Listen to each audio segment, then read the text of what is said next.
Kick it! Welcome to Hardheaded Podcast. We're excited that you've joined us as we have a conversation. It's time to join the conversation. All right, welcome to the Hardheaded Podcast. I am your host this evening or this morning, whenever you're listening. My name's Troy Trussell, and I am seated here with Mr. Chet Sears. Once again, Mr. Matt Amos could not be with us. And I'm starting to wonder because I was like, are you going to make it back, Matt, in time? And he's like, the transition is taking longer than anticipated. And now I'm questioning why he's gone. What it may transition? not be a vacation. Hey, I don't know. Let your imagination wander on that one. Is his name going to be Mary when he gets back? I don't know. Wow. Well, taking his place today, we got Mr. Christopher Broughton on the phone with us. Say hi, everyone. Hi, everyone. There you go. Our routine fill-in guest host. That's right. So welcome to the show, Beef. Thank you. I'm like the Joan Rivers of Hardheaded. Yes. Okay. I love it. I only remember her best performance from Spaceballs. I couldn't have told you that she was in Spaceballs. She was the He played Dot C-3PO. Matrix, the robot. Yeah. I did not know that. Yeah, that was all Joan Rivers. I get the voice now, but she wasn't in that suit. I don't know. I seriously doubt that. I doubt it, but you never know. She Okay. was that skinny. Yeah, she was. Yeah, that's funny. Which is why we refer to you as the Joan Rivers of the Hardheaded Podcast. Oh, nice. We're going to have a good show already, I can tell. So today we're going to talk about, I'm going to give a good word later, but we're going to talk about our top three, the top three things. Top three most impactful things to change society. Now, we could talk bad about how these are worded because Matt did it and he can't defend himself. Top three most impactful things to change society. Which society? Yeah. Not sure. What is impactful? I don't know, but we're gonna muscle through this. Yeah. Anyway, but to kick things off, we're going to talk about what's on your mind, Chet. So what do you got? All right. So I got some good feedback from the last What's on My Mind I did were things I don't get. Yeah. And I wasn't done. Like I had a list, remember? Because everything I didn't get, you did, right? Well, all but one. Right. Yeah. I think we're going to be different this go around. I have more things. All right. I don't get. I'm going to treat this as like one of those reaction videos, and I'm going to react like over the top. Yeah. And if you disagree with, I'm not saying these things are wrong. I just don't get them. Vibram 5-finger toes shoes. I don't get them. I get those. I tried some on one time. But I don't get it. I was like, man, I could wear these. No, you couldn't. I not could. in society. You shouldn't. Why not? Is that going to be one of your top three things? It's not that impactful on society. It's impactful on my opinion of certain individuals. Honestly, I didn't even know they still made those things. When they came out and they were all the rage or whatever. They were never the rage. Like 6 years ago. I don't know. I tried some on. I was like, man, these are comfortable. Because it's just kind of like... No, they're not. It's like walking around barefoot. Well, just walk around barefoot then. But just put a sock on. Yeah. I mean, I don't get it. They're like rubber gloves for your feet. But who wears rubber gloves for their hands out in society, in the public? I mean, plumbers, maybe? No. They don't need to. They don't need to mechanics, torque a wrench with their toes. Mechanics, they make mechanical gloves. I mean, a lot of mechanics they don't just wear them around, walking around. I don't get that. One of the first, I was like, hey, I don't get that. And then people are like, oh, well, trail running and this, that, and the other. And then I was at the airport, and there's a guy wearing khakis, but tucked in polo, a belt, and then he was wearing and I'm like, no, I don't get it. What are they called again? The Vibram 5 fingers. I didn't even know what they were called. Yeah, 5-finger toes. I don't know. Well, they were way above my pay grade, so I didn't buy any when I tried them on. All right, what's your favorite apple? We're moving on to the next one. Pink Ladies. Pink Lady. How about you, Broughton? Honey Crisp. Honey Crisp. Oh, those are good. How many apple varieties are there? Hundreds. Yeah. I don't get why there's so many stinking apple varieties. Well, because nobody likes Red Delicious. I'll tell you right now. Nobody likes Red Delicious. And the Granny Smith are only for baking. Nobody likes to eat those. The big, right, yeah. Why are we taking up so much produce area, square footage in the grocery with store? That many varieties of apples. Now, we need to stop. Stop with the scientists in the apple world should stop right now. Now, we have to. Do you want me to answer your question? Do you want me to answer your question? I do. I'm asking. Okay, this is what I've heard, and I'll tell you who's not going to like this is Hankins. Yeah. But I heard that all like the industrial agriculture and GMO has made the apples, like the Red Delicious, is now not good and tasty like it was when you were a young child in 1982. Because of all like the GMO and the genetic whatever. Why do you GMO it to taste worse? They keep having to make sweeter because they've like destroyed genetic diversity and it's all clones. They have to keep developing sweeter varieties of apple to have a good apple. You may be right, but they need to stop. Let's just stop it and quit GMOing the things. When God created trees. I happen to know trees, somebody very influential in agriculture, and I'm going to get on that. Okay. Well, he's more influential on the agriculture that is not. Apples are bougie. He does agriculture that provides for the food and shelter and covering of the world. And he could handle apples if he needed to. We're talking about Hank Jones, a former guest of the show, right? A cotton farmer and entomologist. But anyway, I don't get it. I'm tired of it. I'm just done with apples. Like you got too many.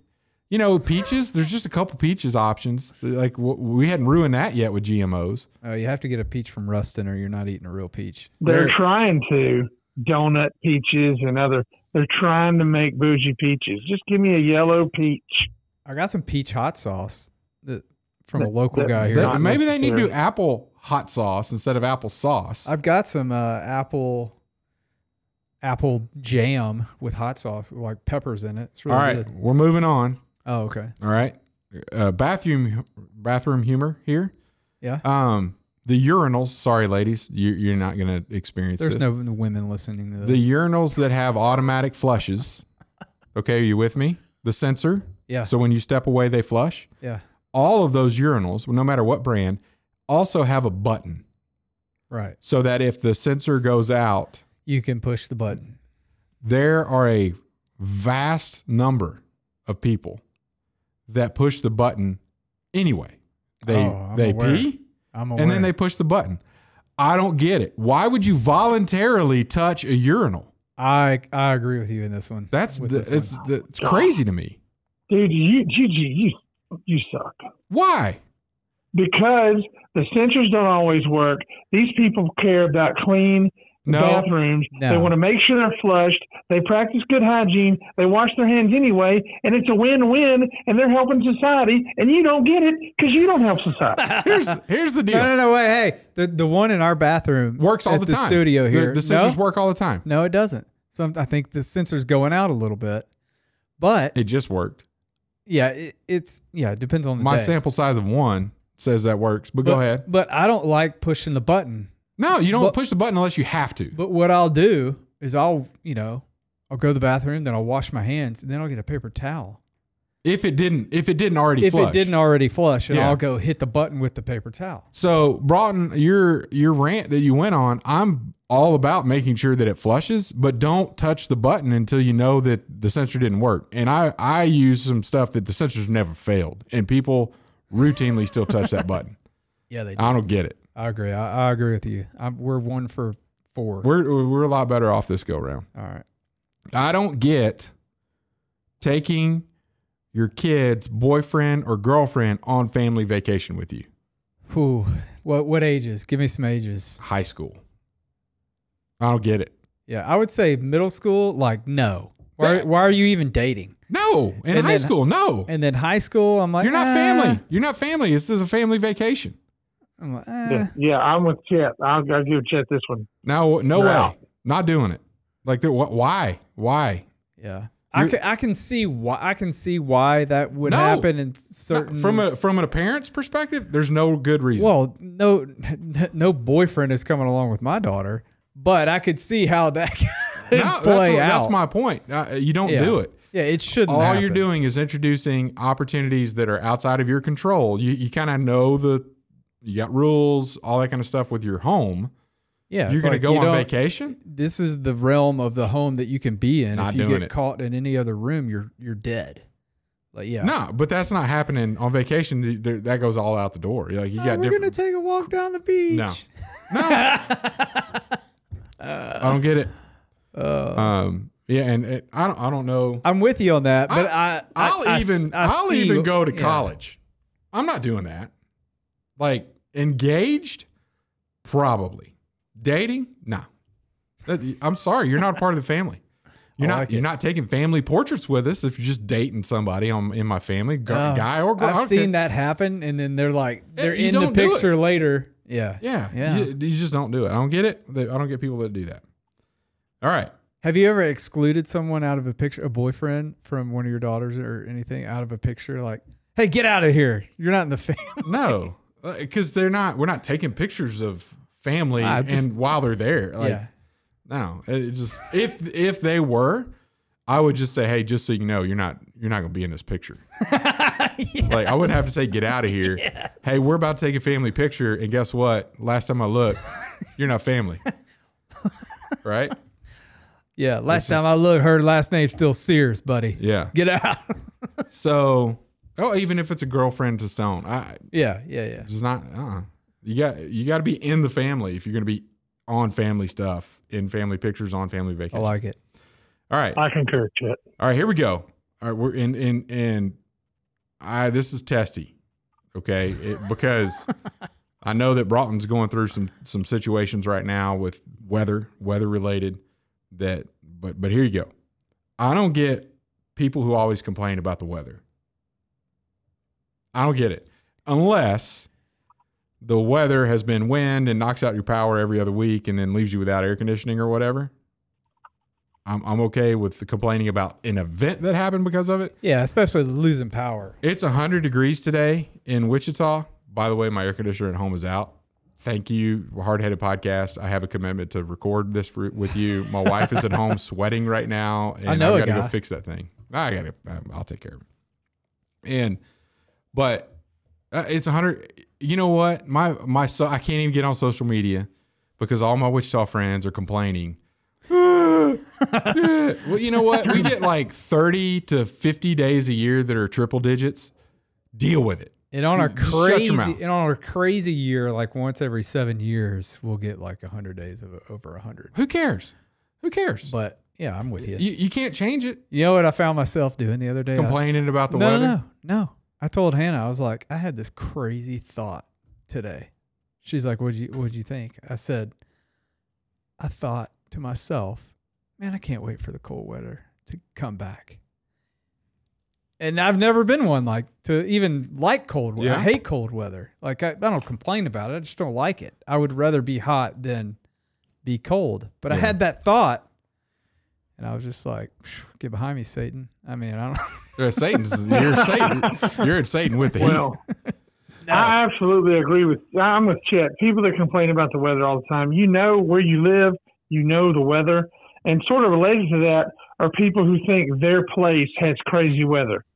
This crazy Louisiana weather, this crazy Kansas weather, this crazy Vermont weather. Everybody it's thinks all it's crazy. It's all different every day.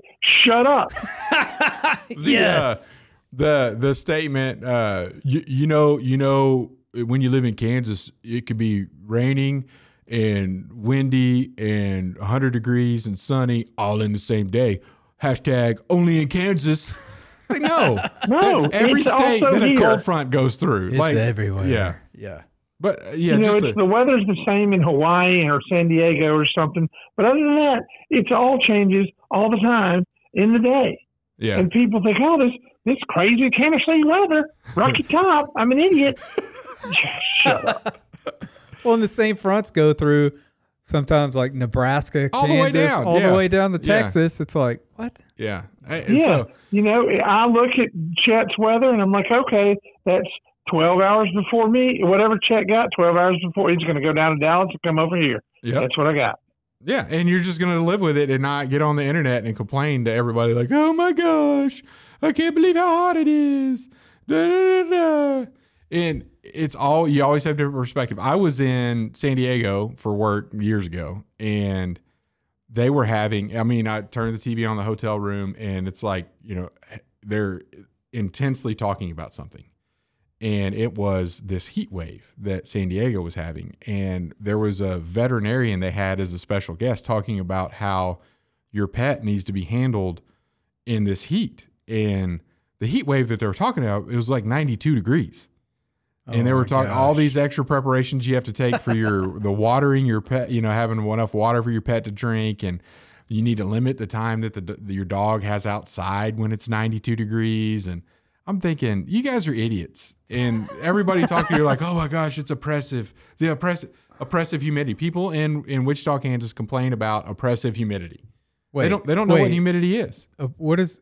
They're saying that the weather is oppressing their soul. Like what? The humidity, they just can't live because it's so humid here. Oh my gosh! Yeah, I don't get it. Have I ever told you the story about when I dropped my dog off at the veterinarian one time? This is like the first year I moved here, and it was like 78 degrees, beautiful outside, clouds. Yeah, and this girl walked out with her little dog and was like, ugh. Oh, the humidity.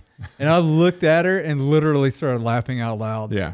I was like, what are you talking about? They're brainwashed. So when we moved here, everybody's complaining about it. And and the people that I know that are complaining, I'm like, look, you don't know what humidity, if this is what you're complaining about, you don't know what humidity is and what the threshold of complaint should be. And we were watching the news one night. We've lived here, I don't know, through that first summer. Yeah. And towards the end of that summer, the weather guy's like, and we're so unbearable today, 60% humidity, and I'm like, the weatherman is telling these idiots that 60% is unbearable. Yeah. And I grew up where it's 98% humidity. Yeah. Yeah. And it's so bad that the weather people are changing the way they measure weather to make it easier for people to complain about it. So today, I don't know, I've been out of town all day, but I got back in this evening. But they do it's actually 90. The actual temperature is 94 or 96 or whatever. But the heat index. The real field temperature is like 104. Yeah. Well, is it really 104? No, it's not. So quit telling people it's hotter than it actually is because they're complaining more. Yeah. Like this is the actual temp. Deal with it.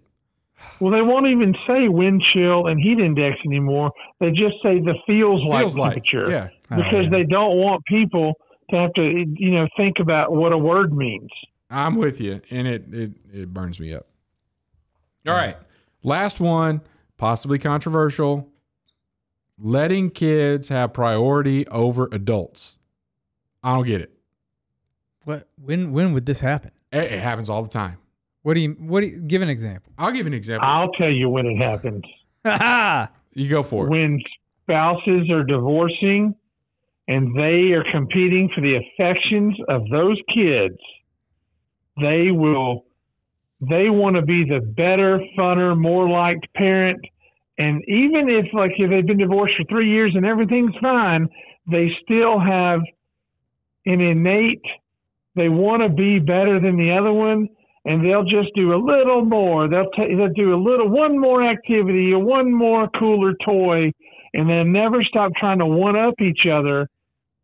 And if they would have tried, mine and Chet's relationship is set, but I'm never going to try to stop punking him whenever I get a chance because that's the way it is. Those divorced parents will never stop. Oh, you have 5 minutes with nothing to do? Let's go to the zoo. Just tell him to sit down and shut up. You're a kid. Anyway, you're a kid. And I'm not thinking about it from that, just the divorced parents perspective, but I can't go on I would go on the men's retreat weekend. And this is not, I run men's retreat for my church. And this is not something that was said in this case, but this is the kind of stuff that happens these days. I can't go on a men's retreat weekend with the church to get closer to God and closer with fellow men in my church because Johnny has a YMCA pickup soccer practice. Like, and it's his 5th soccer league of the year. Yeah. He's already played travel soccer, here's the deal. YMCA soccer, school soccer. Well, your relationship with Christ and your fellowship with your fellow man in your church is more important than little Johnny going to soccer practice. And little Johnny's priority is lower on the scale than the spiritual walk of you as a dad. And I'm not saying you can only get spiritual things from a men's retreat, but you can't let little Johnny's soccer schedule run your whole life. You can't, I'm not going on vacation because, my kids are, they've got, I signed them up for 17 camps this summer. Well, what's more important, your kid going to that one camp or your kid spending time with the family, doing this? It's like, oh, you want to bring it down to a level. I can't eat until I feed all my kids. You know what? If your kids are busy, go eat and then make them a plate. Like you don't have to wait. And all kids always go first. And this kind of got me going thinking about it. I was listening to the Unashamed podcast, and Zach, one of the producers, and he's also one of the guys that talks on there, but he's the one in North Carolina, is like, just so you guys know, because they were talking about when he was a kid, like a cousin or whatever running around. Just so you know, the Robertson hierarchy is oldest first. And so they're going to make a meal. There's going to be enough food to feed everybody. But if you are in middle school and you go get in line in front of Phil's going to tell you, you go sit down. Like, I haven't eaten yet. Miss K hadn't eaten yet. You sit down. You're not important. You didn't make this food. You didn't provide for this food. You're not important. You can't contribute to this family yet. You get to the back of the line. You're going to have enough to eat, but you're not. And I'm like, you know what? I like that. Our society has just gotten to the point where we're catering to all of our kids, and they don't know what it's like to not have something. They don't know what it's like. You give respect to the adults because the adults are like, oh my gosh, I've got to forfeit my respect over to them, and everything's catered to all the kids. So anyway, well, that could be a whole episode. But. It could be. Yeah, I can't share this podcast online now because there's about 150 people that cannot hear me say what I just said. Because they know. They'll be like, he's talking about me. No, you weren't talking about those 150 people. You were talking about the 151st person that is not following you on social media. Yeah, I was only talking about people in, Vermont. So don't worry about it. All right. Well, that's good. my things I don't get. Part 2. I like it. So if there are things that you don't get, maybe I don't get them either, and I'll talk about them on a future podcast. So leave a comment in the comment section of whatever device you're listening to us on. Yep. All right, we're going to take a quick break, and we'll come back with a top 3 most impactful things to change society.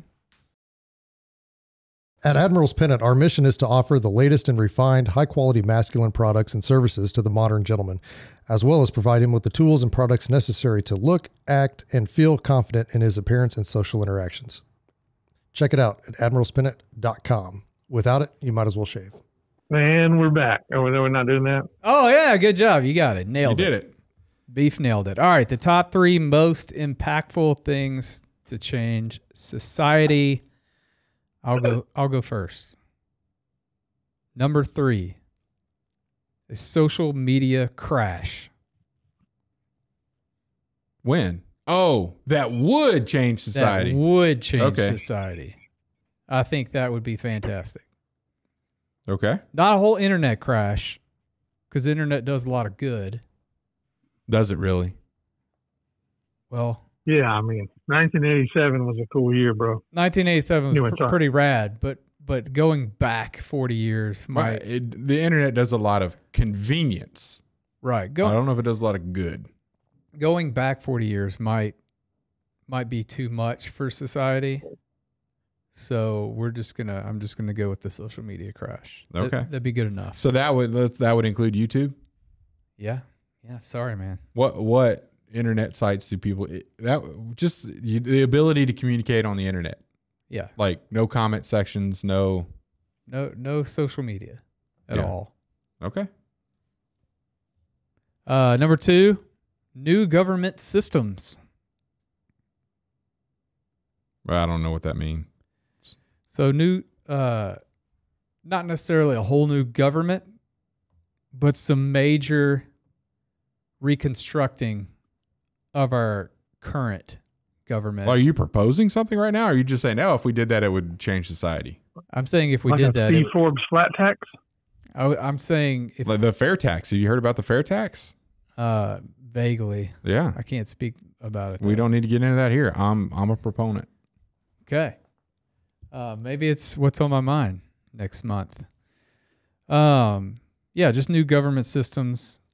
And then number one, 100% of the population doing at least one act of kindness a day. That would change society. What's an act of kindness? Doing good for another person. Doing something good for another person. Like holding open a door? Because I disagree with you on that. No, like something. Showing door holding. Like helping somebody out Okay. in a time of Like need. pulling over and helping somebody change a tire. Yeah, something like that. Yeah. Like filling in on a podcast so that's down a host. Yes. There you go. Yeah. That's fantastic. You've already started changing society with this. Yeah, I'm participation. changing the world. I'm number one most impactful thing in society right now. Okay. Awesome. All right, Chet, what do you got? All right. I went in a different direction than you did by interpreting the statements here. Like, what were the most impactful things to change society? Well, it didn't say were. It said top 3 most impactful things to change society. Yeah. There was a thing that was a most impactful thing that Okay, go ahead. Whatever. changed society. So we're in a 1-to-1 tie, depending on how Broughton went with this. That's right, because you're in the past know. and I'm in the future. Currency. Okay. Most impactful things to change society. So when you were doing trade, you actually had to have a system where you had something of value to somebody else, and that person had to have something of value to you in order to trade a 1-for-1 thing. So it would be very hard for any kind of commerce because you would have to only be partnering with people that did something that you needed. Well, currency came along and allowed you to get value, a dollar, a coin, for selling something that was of value to somebody else, and they represented their value in that currency, and then you could trade that currency with anybody for anything that you needed. So it opened up the ability for society to grow. When was the first currency ever? Oh, it's thousands and thousands of years ago. Yeah. 1930. Was it like the Romans or It was before the Romans. I'm sure they found things of value to trade. It may not have been like coins or anything like that. Yeah, because the Romans had denarius, right? Or they had all kinds of different stuff. Then you know they were trading with spices before that. You know, so there's some stuff that had value, but the ability to have a mutually agreed upon tangible exchangeable thing that had value, the same value to everybody, but higher quantities to represent more value. Well, in the beginning, they used to do the barter, and then they tried to keep ledgers. Like, okay, well, let's say, like, Chet gave Troy 5 camels, and Troy owes Chet 5 camels of stuff, and we're trying to figure out what does Troy have that's worth 20 goats and a mule, and then they finally came up with currency as a ledger system that doesn't have to be centrally kept because it's the medium that a camel's worth 10 tokens and a goat's worth 1 token, and a and it, instead of keeping like the king keeping the ledger, they developed currency to be an independent ledger system in your pocket, which allowed you to be more free. A medium of exchange is what it's called. I had an economics professor that had English as a second language that would say medium of change. Bitcoin is the digital version of that. But yes. Anyway. Which I'm not necessarily such a big fan of anymore, but we can get into that in a different one. Number 2, the atomic bomb. totally. I just heard one go off in the hallway. Yeah, it's the cleaning people. Oh, okay. Well, totally changed society altogether. Ended a war, has prevented wars, and has also, I think, made wars smaller because of this. Like if Germany tried to do world domination again, I think they'd just blow them off the map. Like it's like, oh, it's different now kind of thing. Or they all have nukes and like, well, if I go to try to do this, they're going to nuke me. I'm going to nuke them. Then the world's different. So I think the atomic bomb is that new movie coming out, Oppenheimer? Is that about the guy who created the atomic bomb? Yeah. The Trinity, the first test. Yeah. Stone and his friends are really excited about going to see that. Like they have already bought their tickets and it comes out in a couple weeks. I am too, because Nolan is one of my favorite directors. Yeah. Well, the site where that we've been there, like by it, 10 miles from it, the White Sands, New Mexico. You know, he's bringing back the length of time that the movie is going to be shown in theaters and a wait time from when it's released on streaming. Well, there's a wait time now. No. Yeah. It depends on the production. Right. Yeah. So he's not bringing it back. Well, he's not bringing it back, but he's trying to make it longer to try to bring back the theater experience. So more people go see like this to movie. the DVD era or the VHS era? Well, probably just the DVD era. Yeah. But because it was years in the VHS era. They're doing 100 days. Oh, yeah, that's not that long. But I mean, compared to, hey, stream it at home today or go see it in the theater today. I have reached a point in my life where it's like, oh, I won't be able to see that for 100 days after release. Not that big a deal to me anymore. Like, oh, who cares? Well, me too, but I love the theater experience. And there's been some movies recently that they go to theater and they're done in 2 weeks, and then it's out. Yeah. Man, I got time to go see it now. And then, yeah. I'm with you on that. So, anyway. Number one, the Gutenberg printing press is I think the number one most impactful thing to change society and what he was able to do printing books. So, I mean, literacy, what did he print? He printed the Bible, got the Bible into people's hands. And just kind of give you an idea from a printing press perspective, changed society as a whole. He printed 150 Bibles and it took 3 years. Oof. But that was absolutely mass production in comparison. They didn't even think about having Bibles that you can give to anybody else. It was just like, we're going to have this in the church because it takes so much to get another one. And he's like, no, we can do this at a mass. Because they were copying it, handwriting it. But there wasn't an effort to mass produce enough for an average person to have a Bible. So then you had to rely on the church to tell you what's in the Bible. And that's where all the corruption came from with all the priests and all the, And so to actually get the Bible and other literature, when you think printing press in general, the people started being able to educate themselves and not depend on their infrastructure, whether that be the church or some kingdom to develop. So anyway, that's my number one. Nice. Beef, what you got? All right. Now, you all went different directions, and I actually contemplated that. I had a list of things things we could change to be the most impactful in society. And then I had things that, like Chet did, the most impactful things in history. And then things that, I had like things that would impact society the most, and then things that we need to eliminate from society. So I have a bunch of lists. Which one are you going to choose? Which one to go with? Flip a coin. I'm going to choose the ones that I don't know. I feel like just if I went rapid fire, I could give you all of them. Go for it. And then try right, the ones from the past, the Chet style list. I had fire, but then I'm like, well, do we even have society? I don't know. So that's questionable. I went electricity, internal combustion engine, and then the microprocessor. The transistor. Or no, microprocessor. The next step. The microprocessor, it was vacuum tube, then it was transistor, then it was microprocessor. Yeah. So different. And then the one like Troy, things that the most impactful things we can eliminate from society right now to make it better. Social media, sexual deviancy, and godlessness. Our society is being dominated by this sexual deviancy and this, pride parade, children seeing naked people running down the street being deviant and all that stuff. And that's killing our society. All the stuff that they told you in Sunday school would happen in the end times that you thought was just not real is happening. Yeah, the one like these drag shows for kids where they're like dancing around in thongs in libraries.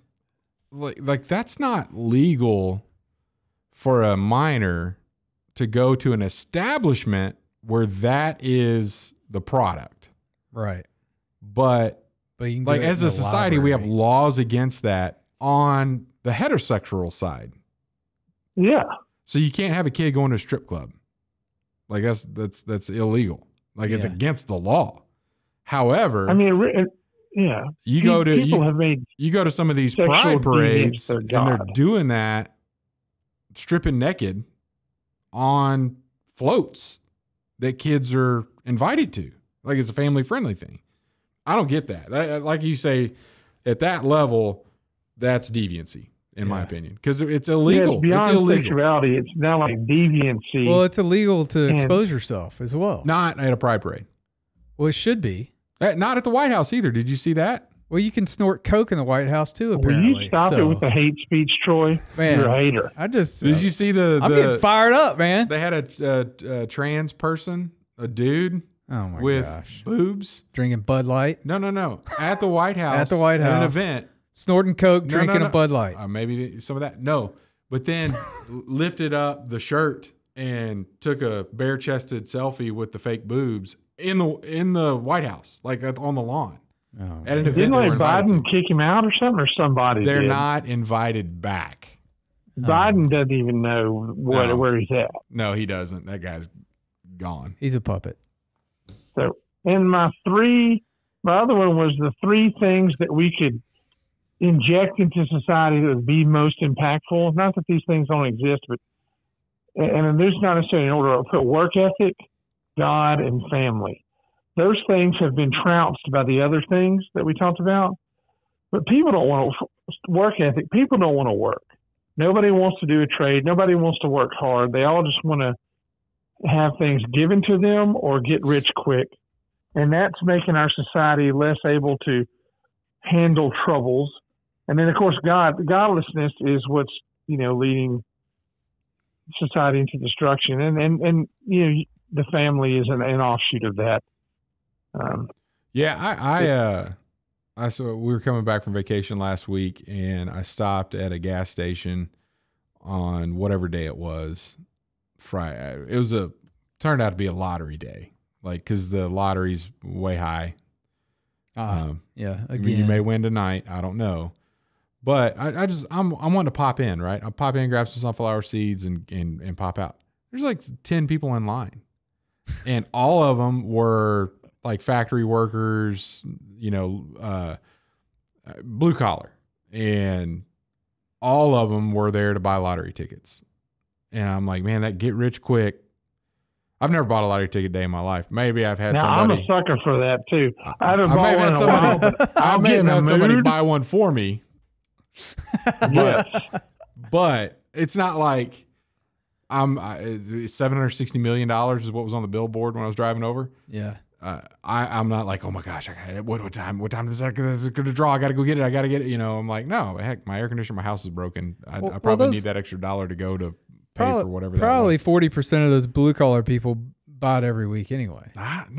Not so much that it clogs up the whole gas station. Like the lady was like, oh my gosh, all these people in here. She's like, I don't know. I'm with you, man. Kansas is an anonymous lottery winning state. So you could win it all and you don't have to tell Troy. That's right. In Louisiana, you got to mask it somehow with some legal paperwork because they make the winners public. Yeah, last time I bought one was when it was $1 billion. I went and bought $20 worth. How many is that? 10 tickets? How much do they cost? Yeah, $2? $2, 10 tickets. You know how many numbers I got? 0. No, not even one number. Yeah. On all 20. I got 0. I may have gotten a number, but I didn't even win like $1 or $2. Sometimes you win $2. I didn't even get a number when I was up there. And if I had won like any number that wasn't big, like $2 to $20, I was going to mail it up there and like give it to Sabrina, but I didn't win nothing for the girl. Here's what you do next time it's $1 billion, Troy. Take $20, put 10 in your pocket, give 10 to me, and I'll slap you in the face. And you would have saved $10 and had just as much pain. There you go. That's right. No pain involved. So. All right. Well, it depends on how hard I slap you. No, I meant the other way around. Yeah. Okay. All right. That's good. 3 different top 3 lists from Broughton. You're overachiever. You're way overachieving here. That was fantastic. Now for my notable mention. No, I'm just kidding. Honorable notations. All right, Troy, you got a good word for us? Yeah. So the good word is fruit, and it comes from Galatians 5:22-23, and it's the fruits of the Spirit. So, but the fruit of the Spirit is love, joy, peace, patience, kindness, goodness, faithfulness, gentleness, self-control. Against such things there is no law. All of these things, we would have a better world. We would have a better society and culture if people would do more of these things. Kind of goes back to my top 3, just being kind, doing kindness, acts of kindness for people. So, yeah, and I always use this passage because there's a lot of people that purport to be believers, or a lot of people that, like when I'm looking at from the context of kids, like, how do I know? I remember, I was a kid and some wrestler, whether it was Hacksaw Jim Duggan or maybe it was the Rock and Roll Express team, I'm not sure, but they were like, oh, we love Jesus or something. And I was like, oh my gosh, they were Christians. Ah! And then somebody was like, hey dude, maybe, like, just because they say it doesn't mean it. And then we're like, how do I ever know? Because everybody either says they're a Christian or not a Christian. So everybody that says they're Christian may not be a Christian. And they're like, look, go look at Galatians chapter 5. And if you see love, joy, peace, patience, kindness, goodness, gentleness, self-control, if you see that, then you're seeing the fruit. Like you see an orange on a tree, you're like, oh, that's an orange tree, right? So if you see those things, then more than likely you could identify the tree by the fruit that they bear. And then I was like, oh, so it doesn't matter what they say, it matters what you see, what they do. And, yeah. So if they're displaying this fruit all the time, then you're like, oh, okay, I may be able to identify that tree based on that, but not because they got a tag on a apple tree that says it's an orange tree. Oh, the tag says it's an orange tree. It's an orange tree. Well, not necessarily. Look at the fruit. Well, good. Good all deal. Right. All right. Thank you for filling in. You're welcome. You were awesome, and hopefully you offended all of your friends. See you next week. Thanks for listening to the Hardheaded Podcast. Don't forget to share this podcast with others to help us get the word out. Also, if you haven't yet, please rate and review the show. This helps our podcast show up in other people's suggested shows that may or may not have listened to us before. Thanks for listening, and we'll see you next week.